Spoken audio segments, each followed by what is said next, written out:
O Senhor esteja convosco. Ele está no meio de nós. Proclamação do Evangelho de Jesus Cristo segundo Lucas. Glória a vós, Senhor. Naquele tempo, Jesus estava na margem do lago de Genezaré, e a multidão apertava-se ao seu redor para ouvir a palavra de Deus. Jesus viu duas barcas paradas na margem do lago. Os pescadores haviam desembarcado e lavavam as redes.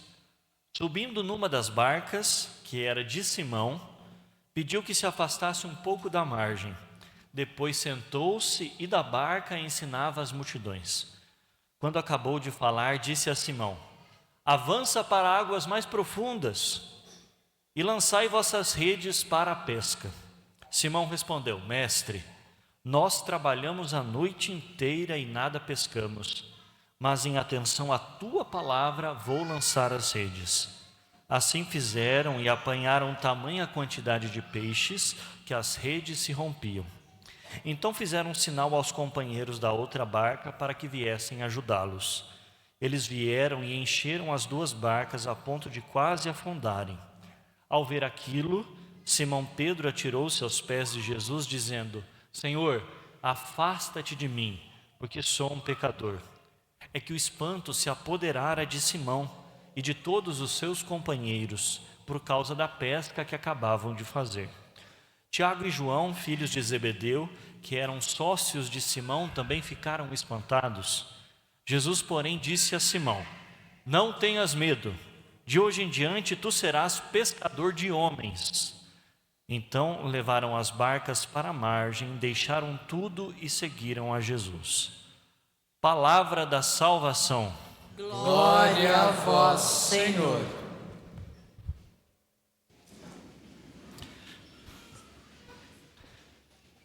Meus irmãos e minhas irmãs, este milagre que nosso Senhor realizou, Ele o fez no chamado Lago de Genezaré, que possui outros dois nomes.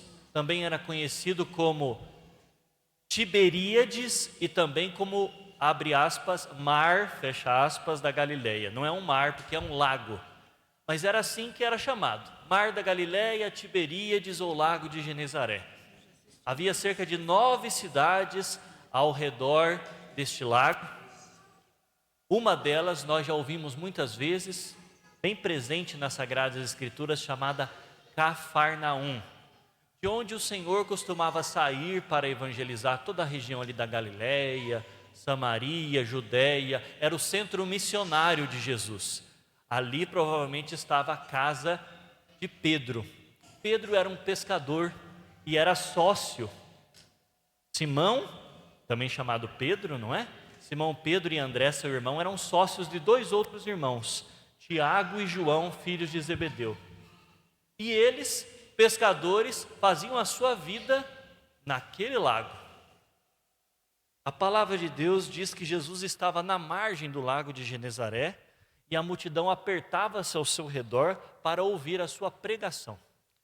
Jesus então teve uma ideia. Ele viu duas barcas paradas na margem do lago.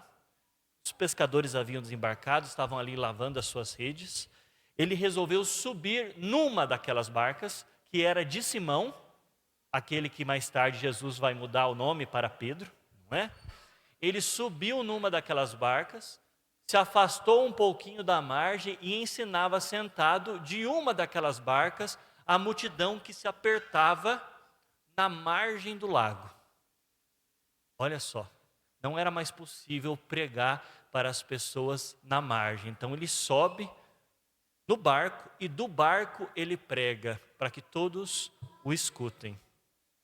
Depois de ter pregado, o Senhor então realiza um grande prodígio, um milagre, que nós acabamos de ouvir. O milagre da pesca milagrosa, não é? Da pesca de uma quantidade enorme de peixes que não cabem nem mesmo em duas embarcações. E por que o Senhor faz milagres? Jesus faz milagres porque o milagre, o prodígio, é o carimbo da veracidade das suas palavras. Jesus prega com autoridade.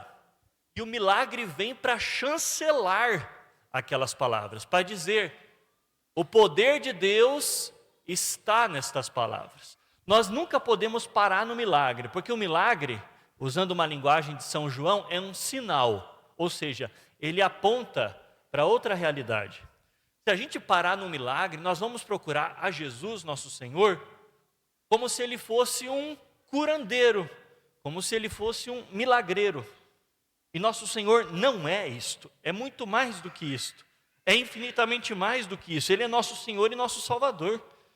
Por isso ele faz milagre para que as pessoas creiam nele e naquilo que ele diz. Aquilo que ele diz. Então a palavra diz que quando ele acabou de falar, ele disse a Simão Pedro: avança para águas mais profundas e lançai vossas redes para a pesca. Simão então respondeu: Senhor, nós pescamos a noite inteira e nada conseguimos, mas em atenção à tua palavra vou lançar as redes. Veja, Simão tinha experiência de pescador. Ele tinha aprendido esta profissão desde quando se entendia por gente. Tinha capacidade, tinha conhecimento adquirido ao longo do tempo, possuía aptidão, ele possuía recursos suficientes para pescar. Mas no decurso daquela noite, ele experimentou o fracasso. Quando Jesus mandou ele lançar as redes mais uma vez, ele as lançou em atenção à palavra de Jesus, por obediência a Jesus, embora, por experiência própria, ele acreditasse que nada pescaria. Veja só, quantas vezes nós nos parecemos com Simão. Nós tentamos absolutamente tudo para tentar resolver algum problema, para encontrar uma determinada solução. Nós nos apoiamos na nossa experiência, nos nossos recursos, na nossa capacidade e fracassamos. Fracassamos fragorosamente. Mas, em atenção à palavra de Jesus, nós não desistimos. Lançamos mais uma vez a rede, para que, por causa de Jesus, nós saiamos vencedores. E a palavra diz, mais do que vencedores. Pedro poderia dizer a Jesus: eu sou pescador, você é carpinteiro. Aprendeu de seu pai a profissão de carpintaria. Sabe muito bem construir casas, sabe muito bem talhar madeira, mas não é pescador. Eu sei o que é ser pescador. Eu sei que eu usei, durante toda esta noite, todos os recursos possíveis para pescar. E, infelizmente, falhei. Agora, porque o Senhor pede, eu vou lançar mais uma vez. Ele poderia ter dito isto. Ele poderia ter se negado, mas disse: em atenção à tua palavra, por obediência à tua ordem, eu vou lançar as redes mais uma vez. É quando nós nos reconhecemos incapazes, fracos, que o Senhor age na nossa vida. Porque nós não esperamos em carne e sangue, ou seja, não esperamos em homem algum. Porque quando um homem promete alguma coisa, nem sempre ele é capaz de cumprir. Mas quando o Senhor promete e nós esperamos nele, o Senhor cumpre as suas promessas. Porque, conforme escreveu São Paulo na carta aos Romanos, a esperança não decepciona, mas a esperança em Deus não decepciona.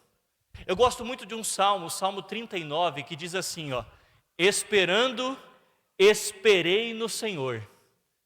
Eu não esperei em qualquer pessoa, eu não esperei em homem algum. Esperando, esperei no Senhor, e inclinando-se, ouviu o meu clamor. Retirou-me da cova da morte e de um charco de lodo e de lama. Colocou os meus pés sobre a rocha.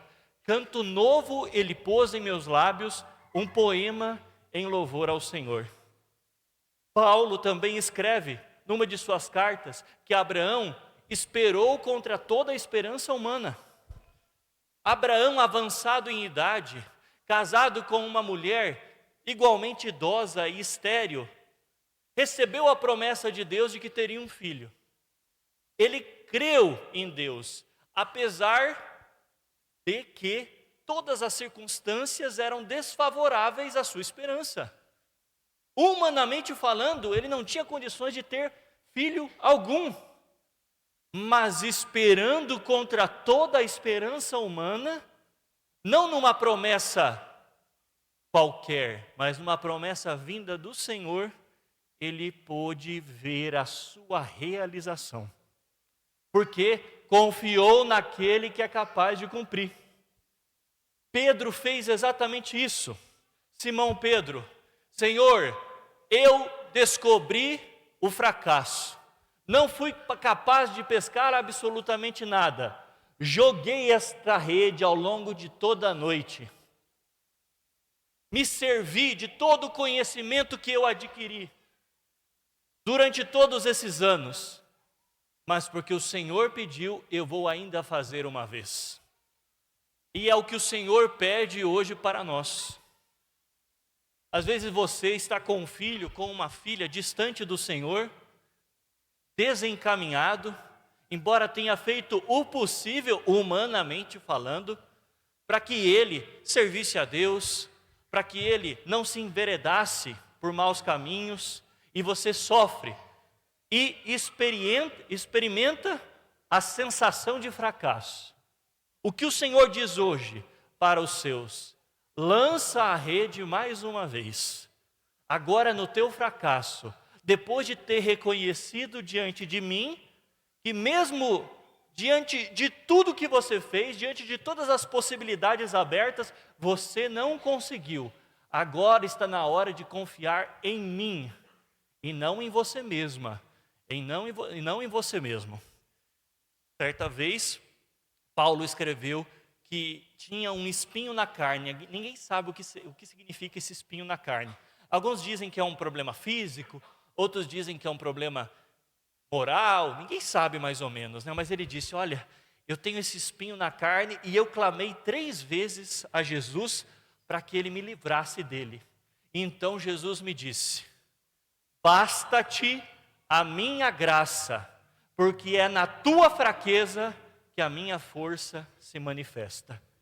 É quando você se sente fraco, incapaz, quando já lançou mão de absolutamente tudo, que eu ajo. Eu ajo quando o meu servo se reconhece incapaz diante de mim. Basta-te a minha graça, disse Jesus a Paulo, porque é na tua fraqueza que a minha força se manifesta. Então, meu irmão, se você quer trazer para este barco uma grande quantidade de peixe, se você quer salvar alguém que se encontra desencaminhado, quer ser instrumento nas mãos do Senhor, quer participar da vocação de Simão, a quem Jesus disse, hoje em diante tu serás pescador de homens. Quer pescar o teu marido, a tua esposa, os teus amigos, os teus filhos, todos aqueles que se encontram no mar da vida, longe do Senhor, hoje o Senhor diz para ti. Hoje o Senhor diz para você, confia em mim, em atenção à minha palavra, não desista. Lança mais uma vez. Pesca mais uma vez. Especialmente agora que você experimentou o fracasso. E sentiu que não tem mais o que fazer. É agora que eu ajo. É agora que eu intervenho. É agora que eu faço. E traga para mim estes peixes. E os coloque dentro da minha barca, na barca de Pedro. Veja, Jesus subiu a barca de Pedro e pregava da barca de Pedro. Ele quer que todos nós que estamos dentro desta barca, nos reconheçamos assim, parte dela. Não desista. Mas não confie em você mesmo. O que eu estou pregando aqui não é automotivação. Não é teologia coach. O que eu estou pregando aqui é a graça pura de Deus. Porque eu estou dizendo o tempo todo, conforme as Escrituras, não confie em você mesmo. Confie em Deus e no poder, na soberania, na graça do Senhor. Ele é capaz. E é quando você reconhece, como Pedro, afasta-te de mim, Senhor, porque sou um pecador, que Ele te toma pela mão, te levanta e te diz: não tenhais medo, eu farei de ti pescador de homens. Lança mais uma vez as redes para a pesca. Louvado seja nosso Senhor Jesus Cristo.